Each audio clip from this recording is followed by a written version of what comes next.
and welcome to this week's episode of Two Angry Geeks. I'm your host, Louis Perry. Unfortunately, my co-host, Ali Montgomery, had a bit of a slight of a mishap on his way in, so we do have our special guest co-host, Mr. James Gagner. What's going on, brother? Good to see you, Louis. How you doing? Ali will be on a phone call. We'll phone in. He's going to phone in. We're going to call him, and we'll do some talk. But first, I want to give some shout-outs. First is to Joseph Bibbs, who is a great artist. And I want to show off his, put it on the monitor. Yeah, the Superman. Look at that. The color's absolutely beautiful. Phenomenal job. And yeah, absolutely great. This man, if he's not working in comics, should be working on comics right now. Right now. And because of our special guest, Jim, being a Marvel fan, we're going to bring up Joe's Wolverine. Look at that. That's beautiful. That's so much better. Yeah, it is. Joe, work at DC. Please work at DC. All right, next what we want to do is talk about another Facebook friend, another artist, Victor Rivera Jr. Can you pull up Victor's stuff? Bring up the Joker. Look at that black and white of the Joker. Fantastic. One of the greatest villains and a great tribute to that villain. Yeah, and again, another person that should be working in comics. If you're not working, Joe, you need to work. Could you pull up his non-comic piece, the Seahorse? Look at the colors in that Seahorse. He could do some kids graphics with that. Fantastic. I mean, absolutely. Bring that right in. Absolutely. Absolutely. Thank you. And next we want to talk about another shout out to Theodore Riddle of Monolith Comics. Theodore has his own website. Can you guys pull it up really quick? monolithcomics.com. Look at that. He has graphic novel series that he's been doing, I believe he said, for over 12 years. It's called Compumec. Guys, check it out. Check it out, please. Time to start reading. All right. Now, we do have a question. We had a phone-in question. And now this is going to, being you who you are. Mm-hmm. First of all, let me tell all the fans, as you already know, new fans coming in, we are a non-scripted talk show. First, we're not a news show. We don't go out there. We're not going to report any news, but we're going to talk about past news. We're going to talk about things that happened in the past. Bitches and moans that I have, these dumbass Marvel fans have, all kinds of stuff like that. We are going to bitch about it. We're going to talk about it. But hey, we're not news. We're not out there reporting. We're not out there trying to make a name for ourselves. We're not trying to make money. We're just people having fun. What the whole premise of this show is what we do when we hang out. Mm-hmm. We have conversations like that. There's usually food associated when we do that. Yeah, I do. I do owe you a meal. I do owe you a meal. I do owe you a meal. And right now we had a question from Lawrence White talking about the JLA movie, Batman Superman, the untitled movie, I should say. He did want to ask Ali about the casting of Cyborg, but my thoughts on the untitled Superman Batman movie, before you even open your trap, let me talk. Go for it. What they should do for this movie. Somebody said, too many people in it, oh, it's going to get wrecked. No, it's not going to get wrecked. If they did it right, what it looks like to me is they are doing the Green Lantern story, hero worship. In that story, if you're not familiar with it, Kyle Rayner, who was then the Green Lantern, went out looking for certain heroes. He looked for Batman, Captain Marvel, looked for Wonder Woman to find out what it was to be a hero. Maybe, hopefully, they're doing that with the Man of Steel. Now, I know the sequel has a lot to do with the repercussions of the destruction in Metropolis, with the death of General Zod. Yeah, that's cool. Let him deal with all that. That's Superman finding himself. That's going to be absolutely fantastic. Another point is, with that movie, if they did it right, they can do what The Final Frontier was. That animated movie, that graphic novel was phenomenal. One of the best things DC ever put out. That's what they should do. If they're going to do a Justice League movie, that's how they should do it. Start your bitching. No bitching. Everything in a comic book movie is about the story. Everything in a comic book is about the story. What was the last comic book you read? Probably a Marvel. Yeah, of course. Of course. Of course. We're going to talk about Marvel in a minute, because I have a big bitch for you. But it's all in the story. You had a tremendous lead up to Superman in the DC world with the trilogy for Batman, which, for my money, one of the best trilogies. Fantastic. I had a little problem with the Bane, the last one. I've watched it more since it's been on one of the pay movie things. Don't want to say it. But you see more. Yeah, there you go. You see more and more little things that bring it to, this is a great story. This is really rounding it out. You go from there to eliminating the Batman, bringing in a new one, which if it works is good. But, Jesus, you have a huge, huge egg sitting right there just saying, if this cracks, is it going to be hard-boiled or is it going to be raw? And if they don't do it right, that's going to be raw and that's going to drop right on top of them. Well, I come back. I let you go. Okay, very nice. By the way, Jim Gagnon, I'm glad to meet you. You go from there to, now I'm going to introduce all these other characters in this one movie. Again, it has to be done right. Marvel's way was they took different movies, and at the end or during the movie would have your little Easter eggs, put little bits and pieces and entice you. What's going to be in the next one? Okay, the whole Easter eggs at the end of the movies. For years, and years, when you were a kid, when I was a kid, everyone said Marvel ripped off DC. Marvel ripped off DC, and basically they did. A lot of the characters, oh, we can make that better. Let's do that. Oh, Hawkeye. Oh, we'll take Green Arrow, make him into a purple guy. So, my thought is, DC doesn't want to do an Easter egg afterwards. They don't want to, because they don't want the Marvel fans to say, hey, get off our Kool-Aid. We don't want that. So, me, personally, no, the movie's done. I want to get up and leave. But no, I have to hang out with you bunch of morons in the movie theater, at our local theater. Our local theater. Yep. Louis! And we, it's, I love you guys. You guys are my family. Mm-hmm. But it's like, enough is enough. You a Zeppelin fan?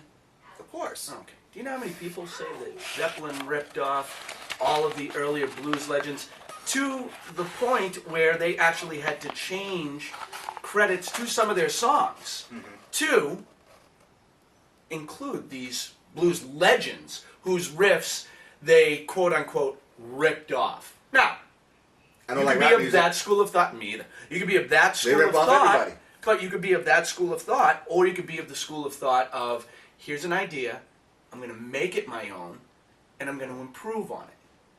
Now, I am of that ilk, whether it be Zeppelin or Marvel. Are there characters from DC that now appear in Marvel where you could say there's very similarities? Yes.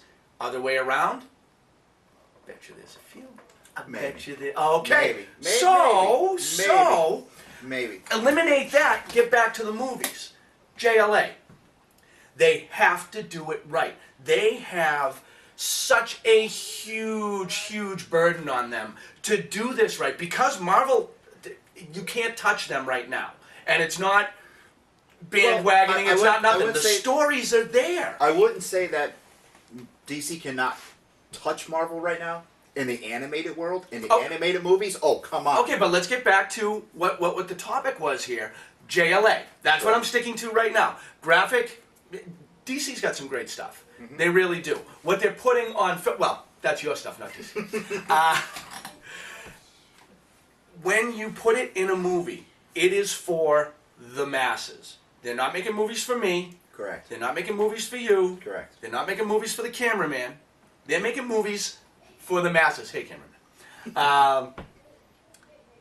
If the story's not there, Green Lantern had what it should have had. And I'm going to get movie. Absolutely. You know why? Because that's right there. Making me think of it. Had the recharge, baby. I'm coming at you. Had the opportunity to be phenomenal. I mean, really, really phenomenal. All right. It fell short. Because we touched on this, Ali, and I touched on this in the first episode of Two Angry Because Geeks. it wasn't. No. Okay. I'm going to go right to what you said. You said it was marketed wrong. Really? It was marketed wrong. It was. Turn It that was. down. Jim is a local superhero. Only he doesn't wear the capes. I do. Doesn't matter if it's marketed wrong, marketed right. If the movie is there, if the story is right, the people will go to see it. Perfect case. First Austin Powers movie.